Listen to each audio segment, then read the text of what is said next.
এই সোনার বাংলায় লেখাপড়া ছিল না, এবং ছিল না এই জিনিসটাও আমাদের পলিটিশিয়ানরা বোঝার মতো ছিলেন না, কারণ তারা বস্তি আর চাঁদাবাজির মধ্য দিয়ে তারা পার্লামেন্ট পর্যন্ত গেছেন। এরা কেউ লেখাপড়া করে পার্লামেন্টে যায় নাই। তাহলে এই জাতির ট্র্যাজেডি হচ্ছে একটা মূর্খ generation have been the governors and rulers for generations for last 5 decades। এই মূর্খ জনগোষ্ঠীরা যখন জাতির নেতা হয়, এই অর্গানাইজড এডুকেশনের সিস্টেমটা হচ্ছে it's a by product of industrial revolution. আপনি দেখবেন যে হিস্টোরিক্যালি লেখাপড়াটা সংযুক্ত ছিল ধর্মীয় প্রতিষ্ঠানের সাথে। অক্সফোর্ড, কেমব্রিজ, হার্ভার্ড, নটরডেম, এর প্রত্যেকটা প্রতিষ্ঠানের হিস্ট্রি দেখবেন এটার সাথে হচ্ছে আপনার স্থানীয় চার্চের সম্পর্ক ছিল। পাদ্রি এলাকার ছেলেপেলেকে ডেকে ওখানে লেখাপড়া করাতো, এবং এটাই আস্তে আস্তে গ্র্যাজুয়ালি ডেভেলপ করেছে। অর্গানাইজড লেখাপড়ায় মুসলমানদের কন্ট্রিবিউশন আরও পুরাতন। আল কারাউইয়ুন, যে মরক্কোর সেই বিখ্যাত বিশ্ববিদ্যালয় যেটা অর্গানাইজড প্রসেসের মধ্য দিয়ে 1100 বছর হয়ে গেছে, এটা পারফর্ম করছে, পৃথিবীর ওল্ডেস্ট ইউনিভার্সিটি। তাহলে ইন্ডাস্ট্রিয়াল রেভলিউশনের পরে কেন সার্টেনলি রাজ্যগুলো, এম্পায়ারগুলো বোধ করছে যে আমার একটা শিক্ষা কারিকুলাম দরকার, একটা মেকানিজম দরকার? কারণ তার কর্মচারী দরকার, কারণ তার স্পিনিং মিল করছে। আপনি বেডফোর্ডের কথা চিন্তা করেন, ম্যানচেস্টারের কথা চিন্তা করেন, বার্মিংহাম, ওল্ডহ্যাম, লিভারপুল, এই শহরগুলো তখন কি করছে? আমার মতো বেঙ্গল কলোনির মতো সারা দুনিয়া থেকে রিসোর্স এক্সট্র্যাক্ট করে সেখানে সে কাপড় বানাচ্ছে, সেখানে সে তুলা বানাচ্ছে, সেখানে সে স্পিনিং ডাইং ফ্যাক্টরি তৈরি করছে, সেখানে সে সাইকেল তৈরি করছে, সেখানে সে টেকনোলজিক্যাল ডেভেলপমেন্ট তৈরি করছে, এবং এইটা সে আবার আমার কলোনির বাজারে হাই ট্যাক্সেশন দিয়ে বিক্রি করছে। তাহলে এই কাজটা করবার জন্য তার তো ট্রেইনড ফোর্স লাগবে।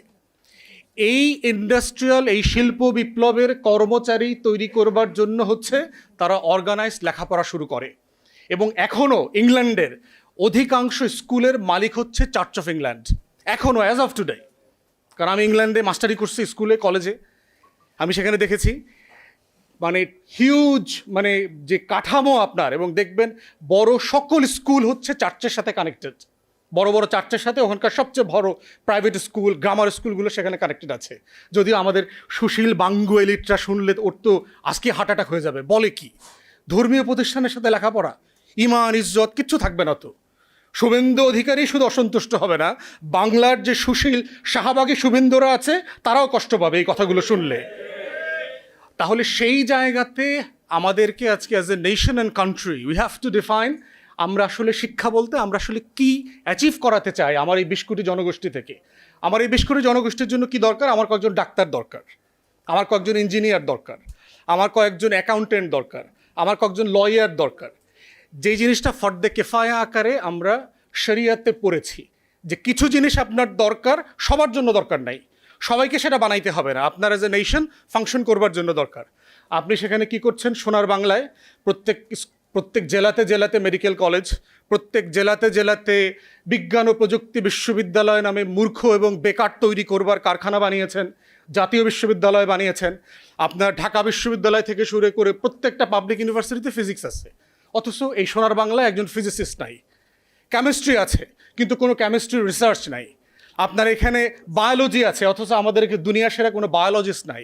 আপনার এখানে সব সাবজেক্ট আছে কিন্তু সাবজেক্টের কোনো এক্সপার্ট এখানে নাই। তাহলে ওগুলো কেন আপনি রেখেছেন? আমরা দেখবেন, আমরা যারা সোকল আমাদের জেনারেশনে ভালো ছাত্র ছিলাম সবাই, আমরা কিন্তু কেউ বাংলাতে ভালো নাম্বার পেতাম না, আমরা ইংরেজিতে বেশি নাম্বার পেতাম। বাংলা ভাষাটা দুর্বোধ্য মনে হতো। এবং এখনও দেখবে, এখনকার জেনারেশনে দেখলাম একই সিচুয়েশন। তাহলে যেই ছেলেমেয়েরা 12 বছর ধরে বাংলা পড়ে, ইংরেজি পড়ে, সেই সোনার বাংলার ছেলেমেয়েরা বাংলা লিখতে পড়তে পারে না শুদ্ধভাবে, ইংরেজি লিখতে পড়তে পারে না। এবং অ্যাজ ইফ নতুন করে আমরা একটা শিক্ষা সংকটে পড়েছি তা না, it has been A crisis. আমরা এই সংকটেই ছিলাম। এই সোনার বাংলায় লেখাপড়া ছিল না, এবং ছিল না এই জিনিসটাও আমাদের পলিটিশিয়ানরা বোঝার মতো ছিলেন না, কারণ তারা বস্তি আর চাঁদাবাজির মধ্য দিয়ে তারা পার্লামেন্ট পর্যন্ত গেছেন। এরা কেউ লেখাপড়া করে পার্লামেন্টে যায় নাই। তাহলে এই জাতির ট্র্যাজেডি হচ্ছে একটা মূর্খ generation have been the governors and rulers for generations for last 5 decades।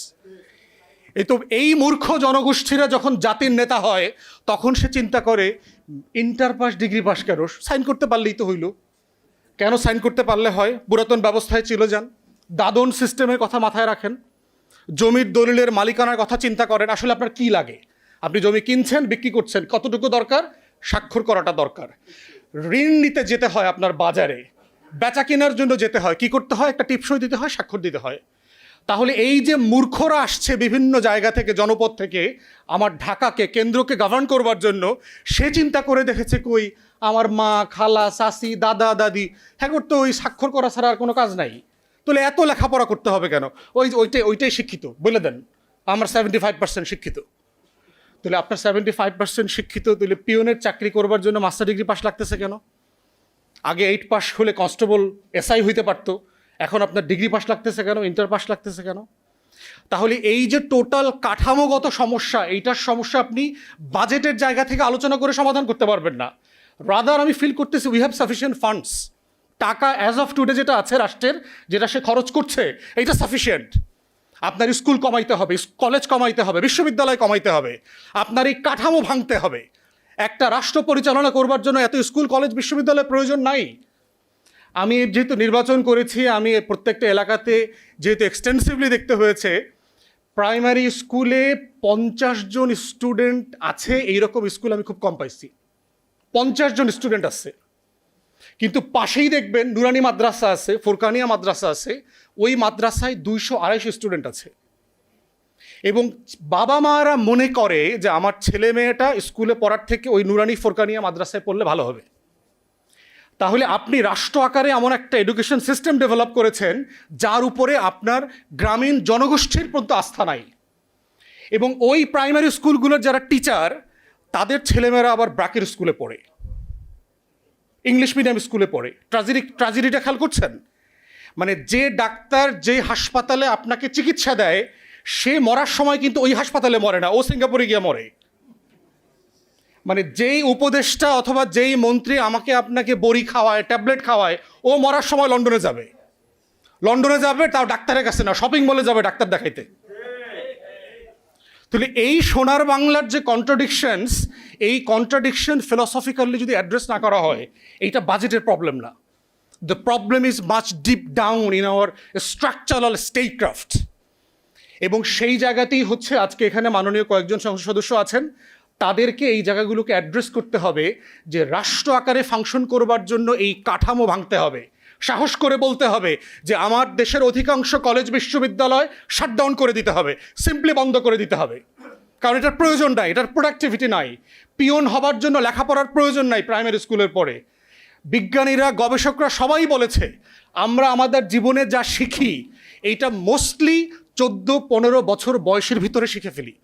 আপনারা সবাই আপনাদের জীবনে আজকে তাকায় দেখবেন, আপনি সারাদিন যা করেন 15-16 বছর বয়সের পরে যা শিখছেন ওগুলো দিয়ে করেন না, যা করেন তার আগের সময়টা দিয়ে করেন। তাহলে আসলে আমি রাষ্ট্র আকারে কী শিখাইতে চাই?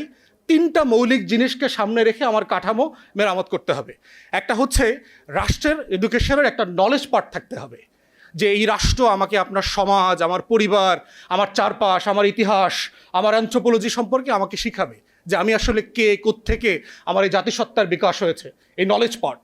সেকেন্ড হচ্ছে স্কিল পার্ট, যে আমি একজন নাগরিক আকারে ফাংশনাল হবার জন্য আমার কিছু জিনিস জানতে হবে, আমার 4-5টা ভাষা জানতে হবে, আমাকে 4-5টা কাজ জানতে হবে, আমাকে বেসিক কমিউনিকেশন জানতে হবে।